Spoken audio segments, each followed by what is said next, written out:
আসসালামু আলাইকুম বন্ধুরা, সবাই কেমন আছো? আজকে আবার তোমাদের মাঝে আসলাম। আজকে যে কিছুক্ষণ আগে ডিউটি থেকে আসে, আজকে আবার নতুন করে বানাচ্ছি লুচি। আসলে কখনো ঘরের কাজ করি নাই তো, কিন্তু ইদানিং করার ইচ্ছেটা, আগ্রহটা অনেক, খাওয়ার ইচ্ছা হইতেছে। তাই আজকে গতকালকে রুটি বানাইছিলাম, আজকে লুচি বানাইতেছি। তাই আটাগুলো প্রথমে করে নিয়ে গরম তেলে এই যে লুচি দিতেছি।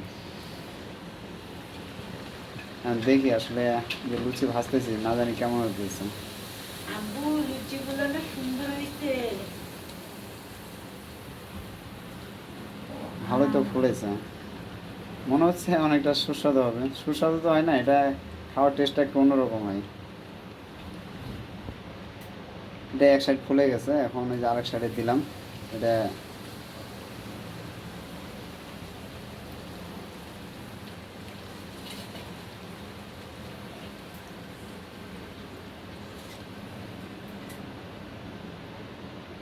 এটা হয়ে গেছে, এখন এখানে আরেকটা দিব।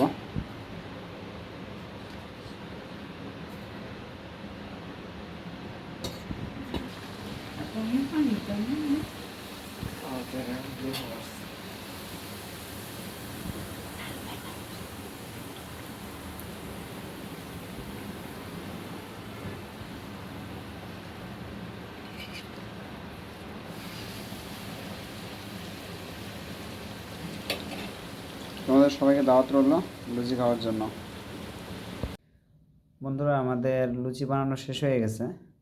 এখন লুচির সাথে আমরা আরও কয়েকটা আইটেম বানাইছি। যেমন এখানে আছে ডিম ভাজি, এখানে আছে ঢেঁড়স ভাজি, এবং এখানে ছাগলের মাংস। আর এটা হচ্ছে আমাদের চাঁপাইনবাবগঞ্জের বিখ্যাত সে আম। রাত্রের খাবার হিসাবে আমাদের আপাতত আজকে এটাই চলবে। এখন তোমাদের সবার দাওয়াত রইলো, আসো।